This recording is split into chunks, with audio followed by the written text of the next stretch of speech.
तो last episode में हमने देखा था कि सनमून एकेडमी और श्रेक एकेडमी के बीच में फाइट स्टार्ट हो चुका था और ये जो फाइट होने वाला था वो 2-2 और 3-3 के बीच में होने वाला था, जिसकी वजह से जो जियाओटिया होती है वो अकेले फाइट करने के लिए आती है। जहाँ पर हमें सनमून पैलेस के बंदों को दिखाया जाता है जो कि पूरे 2 होते हैं,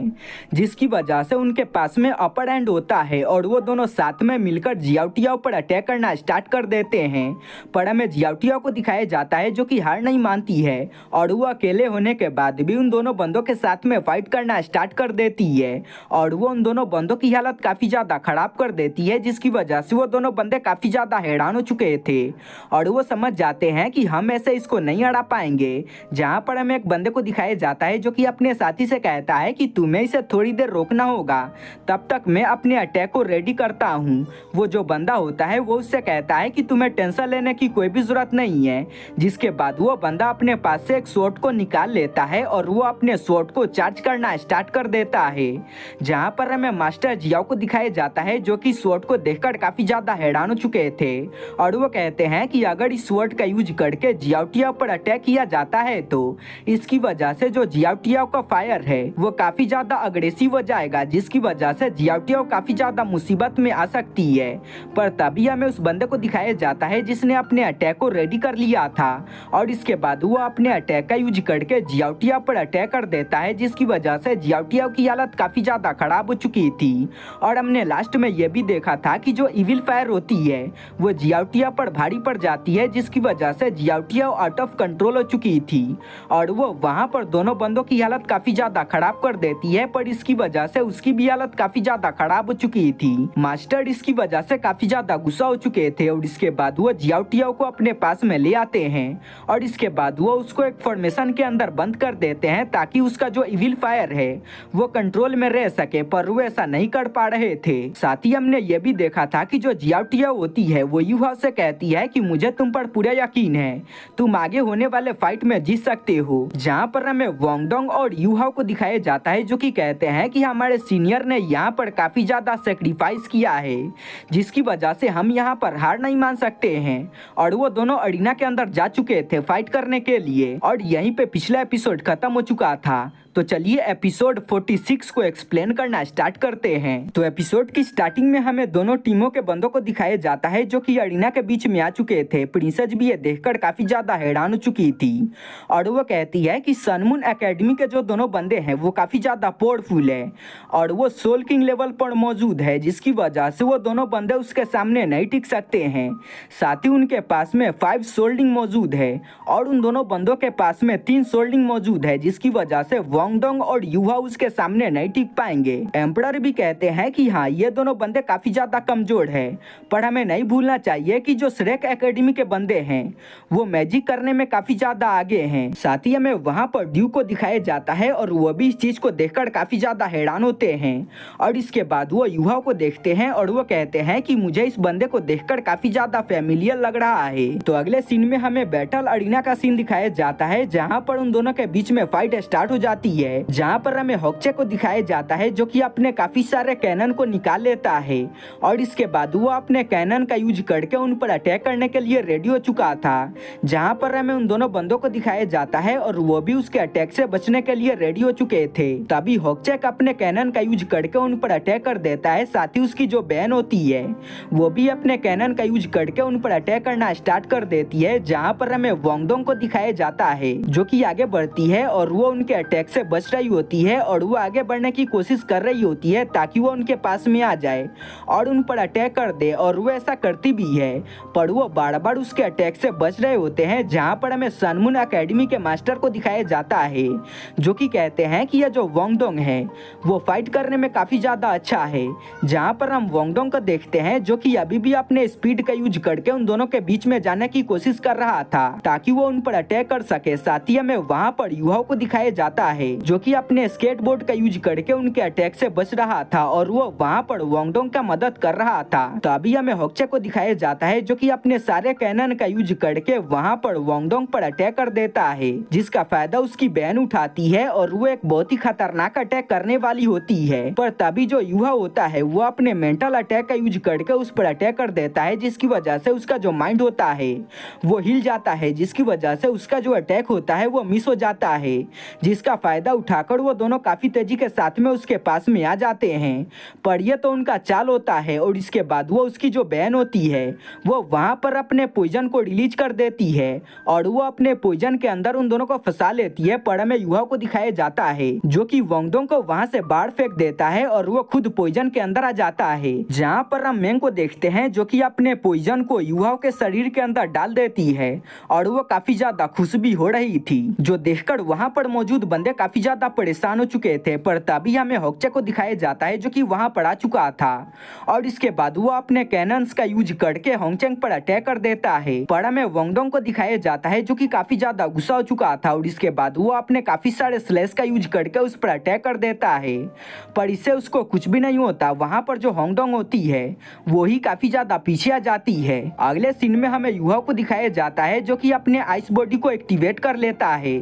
जिसकी वजह से वहां पर जो पॉइजन होता है वो उसके शरीर के ऊपर काम नहीं करता। साथ ही वहां पर जो मेंग होती है वो लगातार उस पर अटैक कर रही होती है, पर उसके अटैक से भी उसे कुछ भी नहीं हो रहा था। साथ ही हमें बाहर का सीन दिखाया जाता है जहां पर हमें होंगचेंग को दिखाया जाता है जो कि बार बार वांगडोंग पर अटैक कर रहा था, पर वांगडोंग उसके सारे अटैक से बच रहा था और वो काफी ज्यादा गुस्सा भी कर रहा था क्योंकि उसको लग रहा था कि जो युवाव है वो वहां पर हार चुका है। पर तभी हमें युवाव को दिखाया जाता है जो कि वहां पर अपने आइस के पावर को एक्टिवेट कर लेता है और अपने आइस के पावर को रिलीज करना स्टार्ट कर देता है, जिसकी वजह से वहां पर मौजूद बंदे काफी ज्यादा हैरान हो चुके थे और मेंग इसकी वजह से काफी ज्यादा हैरान हो चुकी थी और वो कहती है कि तुमको यहाँ पर हार जाना चाहिए था, तो आखिर तुम मेरे पॉइजन से कैसे बच गए। जहाँ पर हमें युवा को दिखाया जाता है जो कि उससे कहता है कि तुमको क्या लगा था कि तुम्हारे पास में टोड पॉइजन है जिसके पास में आइस और फायर की पावर होती है तो तुम इसका यूज करके मुझे हरा सकती हो। और इसके बाद वो बताता है कि भले ही तुम्हारे पास में टोड पॉइजन मौजूद है पर टोड का सबसे बड़ा दुश्मन जो होता है वो स्कॉर्पियन होता है और मेरे पास में स्कॉर्पियन की पावर है और स्कॉर्पियन के पास में काफी ज्यादा जहरीला जहर होता है, तो आखिर तुम्हारी हिम्मत कैसे हुई मेरे सामने एरोगेंट बनने की। और इसके बाद वो अपने पावर को रिलीज करना स्टार्ट कर देता है, जो देखकर होंगचेंग काफी हैरान हो चुका था और वो उससे कहता है कि मैं मानता हूँ कि मैंने तुमको यहाँ पर काफी ज्यादा अंडर एस्टिमेट कर दिया था, पर तुम्हें ज्यादा खुश होने की कोई भी जरूरत नहीं है। और इसके बाद वो अपने बहन के साथ में अपने हाथ को मिला लेता है और इसके बाद वो अपने सोल्डिंग को एक साथ में मर्ज करना स्टार्ट कर देता है। वहां पर मौजूद बंदे ये देखकर काफी ज्यादा हैरान हो चुके थे क्योंकि ये जो दोनों बंदे होते हैं वो यहाँ पर अपने सोल को मर्ज कर रहे होते हैं, जिसकी वजह से ये दोनों यहाँ पर एक बहुत ही खतरनाक अटैक को कर सकते थे। अब उनके ऐसा करने की वजह से यहाँ पर काफी ज्यादा पावर रिलीज होना स्टार्ट हो जाती है, जिसकी वजह से यहाँ पर जितने भी बंदे मौजूद होते हैं उन सभी की हालत काफी ज्यादा खराब होना स्टार्ट हो जाती है। तो अभी हमें उन दोनों बंदों को दिखाया जाता है जो कि अपने सोल फ्यूजन को एक्टिवेट कर लेते हैं और उसका यूज करके उन दोनों पर अटैक कर देते हैं, जिसकी वजह से उन दोनों की हालत काफी ज्यादा खराब हो जाती है और वो काफी तेजी के साथ में उसके तरफ खींचे चले जाने लगते हैं। पर युवा जो होता है वो अपने पावर का यूज करता है और वांगडोंग को पीछे फेंक देता है, जिसका फायदा उठाकर वांगडोंग आगे बढ़ती है और वो युवा को भी बचा लेती है। और इसके बाद वो दोनों साथ में हाथ मिला लेते हैं और वो भी वहां पर अपने सोल पॉइजन को एक्टिवेट करना स्टार्ट कर देते हैं, जो देखकर उनकी मास्टर भी काफी ज्यादा खुश हो जाती है। और इसके बाद वो कहती हैं कि ये जो दोनों बंदे हैं वो भी यहाँ पर अपने सोल फ्यूजन का यूज कर रहे हैं, जिसकी वजह से ये काफी आसानी के साथ में उनको टक्कर दे सकते हैं। जहाँ पर हमें उन दोनों बंदों को दिखाया जाता है जो कि अपने सोल फ्यूजन को एक्टिवेट करना स्टार्ट कर देते हैं, जहाँ पर हमें युवाओं के तीसरे आई को दिखाया जाता है। साथ ही साथ हमें वांगडोंग के हैमर को दिखाया जाता है जो कि साथ में मर्ज हो जाता है, जिसकी वजह से वहाँ पर एक काफी ज्यादा खतरनाक हैमर आ जाता है जो कि देखने में काफी ज्यादा पावरफुल लग रहा था और वहाँ पर काफी ज्यादा बिजली कड़कने लगती है,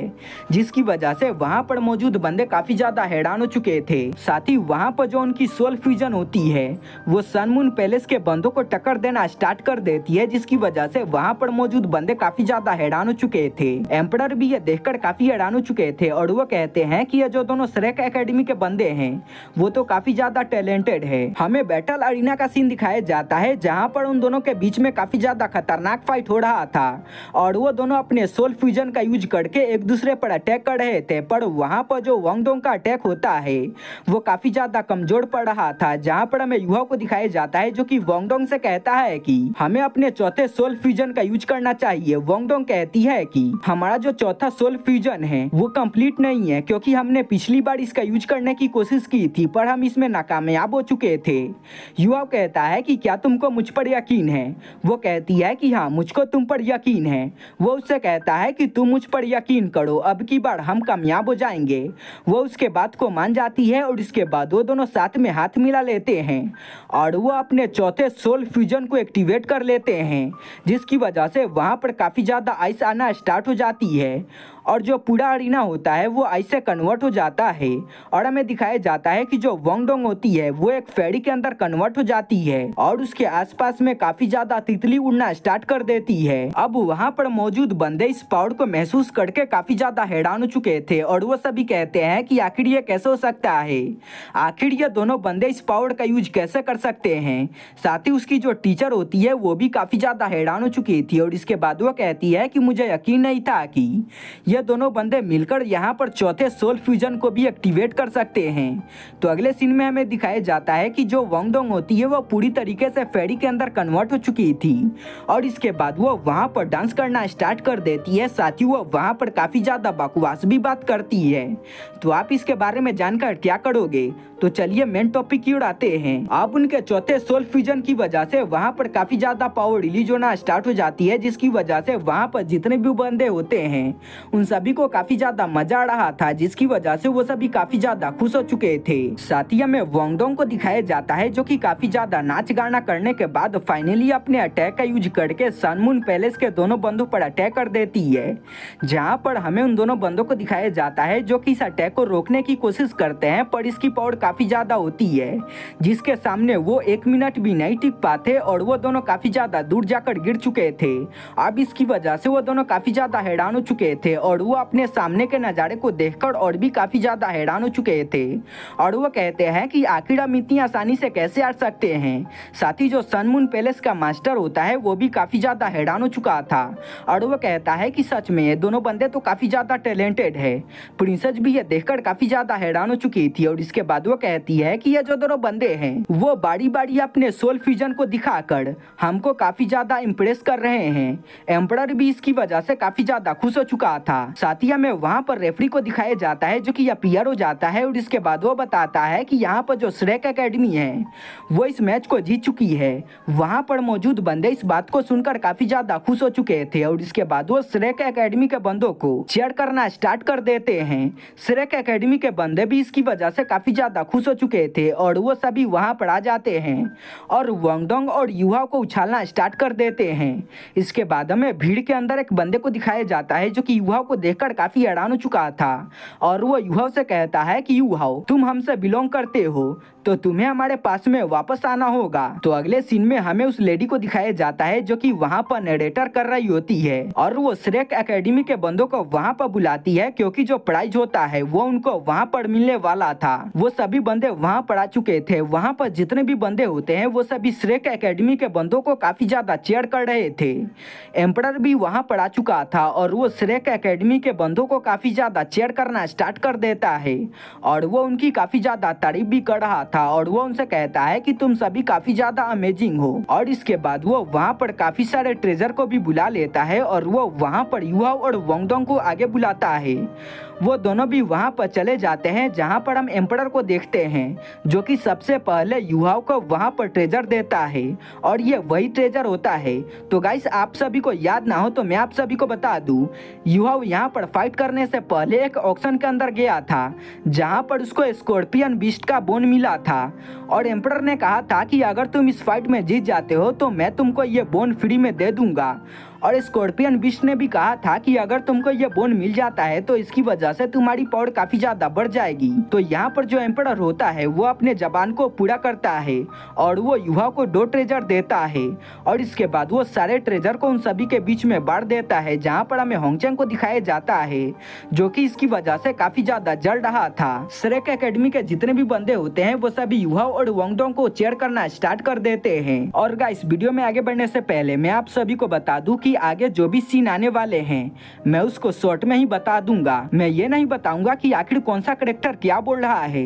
बल्कि मैं ये बता दूंगा कि आखिर वो दोनों बात क्या कर रहे हैं। तो चलिए आगे बढ़ते हैं। अब क्योंकि यहाँ पर जो कंपटीशन था वो खत्म हो चुका था, तो जो सन मून अकेडमी के बंदे होते हैं वो अपने मुंह को लटकाकर यहाँ से जाना स्टार्ट कर देते हैं। पर मास्टर उनके रास्ते में आ जाते हैं और वो उनको रोक देते हैं और कहते हैं कि तुम्हारी वजह से जियाओटियाओ की हालत काफी ज्यादा खराब हो चुकी है, तो तुम्हें बताना होगा कि आखिर हम इसको ठीक कैसे कर सकते हैं। वो बंदे कहते हैं कि हमारे पास में इसका कोई भी इलाज नहीं है। मास्टर इसकी वजह से काफी ज्यादा गुस्सा हो चुके थे और वो कहते हैं कि ठीक है,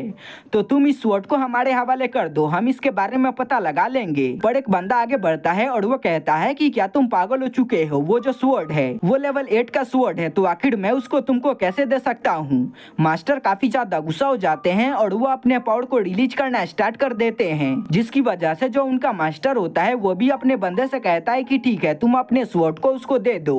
वो बंदा अपने स्वॉर्ड को निकालता है और वो उनको दे देता है। मास्टर यूहाओ को आगे बढ़ने को बोलते हैं और वो उसको लेने को बोलते हैं और इसके बाद वो उनसे कहते हैं कि मैंने तुमसे तुम्हारे स्वॉर्ड को ले लिया है, तो चलो मैं तुमको एक इन्फॉर्मेशन के बारे में बता देता हूँ। और वो बताते हैं कि जो टोड पॉइजन है वो धीरे धीरे करके होंगचेंग की बॉडी को काफी ज्यादा अफेक्ट कर रहा है और आने वाले समय में होंगचेंग की हालत काफी ज्यादा खराब हो जाएगी। और इसके बाद वो कहते हैं कि अगर तुम हम पर भरोसा करते हो तो तुम मेरे पास में आ सकते हो, मैं इसको ठीक करने में तुम्हारी मदद कर दूंगा। और इसके बाद वो सभी वहाँ से निकल चुके थे। तो अगले सीन में हमें श्रेक एकेडमी के बंदों को दिखाया जाता है जो कि काफी ज्यादा खुश होते हैं क्योंकि वो अपने मैच को जीत चुके थे। तो अभी हमें वहाँ पर उसी बंदे को दिखाया जाता है जो कि यूहाओ से कहता है कि यूहाओ, जो सुनकर वो काफी ज्यादा हैरान हो चुका था और वो उससे पूछता है कि आखिर तुम कौन हो। वो बंदा आगे बढ़ता है और वो बताता है कि तुम्हारे पास में जो भी टेक्निक है वो हमारे सेक्ट से बिलोंग करती है, तो इसीलिए मैं तुमको घर लेने के लिए आया हूँ, तो तुम्हें मेरे साथ में चलना होगा। और इसके बाद वो अपने पावर को एक्टिवेट कर लेता है और वो अपने पावर को उसके शरीर के अंदर डाल देता है और उसको महसूस कराता है और कहता है कि अगर तुम मेरे साथ में चलते हो तो तुम बहुत ही जल्दी काफी ज्यादा पावरफुल बन जाओगे। अब इसकी वजह से मास्टर भी काफी ज्यादा हैरान हो चुकी थी और इसके बाद वो कहती है कि ये जो बंदा है ये तो नोमन सेक्ट से बिलोंग करता है और ये काफी ज्यादा पावरफुल सेक्ट है। जहाँ पर हमें यूहाओ को दिखाया जाता है जो कि उस बंदे को मना कर देता है और वो कहता है कि मैं यहीं पर रहकर कल्टीवेशन करना चाहता हूँ, जिसकी वजह से वो बंदा काफी गुस्सा हो चुका था और वो पावर को एक्टिवेट कर लेता है और वो उस पर अटैक करने वाला था। पर जो मास्टर होते हैं वो उसको रोक देते हैं और वो उससे कहते हैं कि जाकर अपने मास्टर को बता दो कि अभी तक मैं जिंदा हूँ, तो मेरे जिंदा रहते हुए तुम मेरे स्टूडेंट को कुछ भी नहीं कर सकते हो। जिसके बाद वो बंदा वहाँ से निकल चुका था, जिसके बाद उन सभी के बीच में काफी ज्यादा बकवासे बातें होती है। तो आप सभी इसके बारे में जानकर क्या करोगे। तो अभी हमें वोंगडोंग को दिखाया जाता है जो कि नोमन सेक्ट के बारे में पूछती है, जहाँ पर हमें मास्टर को दिखाया जाता है जो कि 3 सबसे पावरफुल सेक्ट के बारे में उनको बताना स्टार्ट कर देती है और बताती है कि तुम सभी पहले सेक्ट के बारे में जानते हो जो कि सन मून पैलेस का है। वो पहले सेक्ट है जो कि काफी ज्यादा पावरफुल है। और इसके बाद वो बताती है कि जो नोमन सेक्ट है वो भी काफी ज्यादा पावरफुल है और वो बुद्धिज्म का कल्टीवेशन करते हैं, पर वो इविल बुद्धिस्ट है। और साथ ही मास्टर उनको तीसरे सेक्ट के बारे में बताते हैं जिनका नाम पोसीडान सेक्ट होता है और बताते हैं कि जो पोसीडान सेक्ट है वो नोमन सेक्ट की वजह से बना था। और वो बताते हैं कि यह काफी ज्यादा लंबे समय की बात है जब नोमन सेक्ट के बंदों ने काफी सारे बिस्टों को मार दिया था और उन्होंने बिस्टों को उकसाकर हम पर अटैक करवा दिया था, जिसकी वजह से जितने भी ह्यूमंस थे वो मारे जाने लगे थे, जिसकी वजह से काफी सारे पावरफुल होली मास्टर आगे आए और उन्होंने साथ में मिलकर एक सेक्ट को बनाया जिसका नाम पोसीडान सेक्ट पड़ा और उन्होंने अपने पावर का यूज करके सारे बिस्टों को रोक दिया। जहाँ पर हमें यूहाओ के बिस्टों को दिखाया जाता है और वो भी इसके बारे में उसको बताते हैं और जो मास्टर होते हैं वो काफी सारे डिटेल के बारे में उनको बताते हैं और वो कहते हैं कि तो ठीक है, चलो हम अपने सेक्ट में वापस चलते हैं क्योंकि वहाँ पर कुछ बंदे हैं जो कि तुमसे मिलना चाहते हैं। और यहीं पे ये एपिसोड खत्म हो जाता है। पर हमें लास्ट एपिसोड में वोंगडोंग के कॉन्शियसनेस के अंदर का सीन दिखाया जाता है जहाँ पर हमें तेंगसेंग को दिखाया जाता है जो कि अपीयर होता है, जो कि काफी ज्यादा कूल तरीके से अपीयर होता है और साथ ही हमें उसके हाथ में सी गॉड के वेपन साथ ही साथ असुरा गॉड के वेपन को भी दिखाया जाता है। इसी के साथ में ये एपिसोड यहीं पे खत्म हो जाता है। तो गाइस मैं उम्मीद करता हूँ कि आप सभी को ये एक्सप्लेनेशन पसंद आया होगा।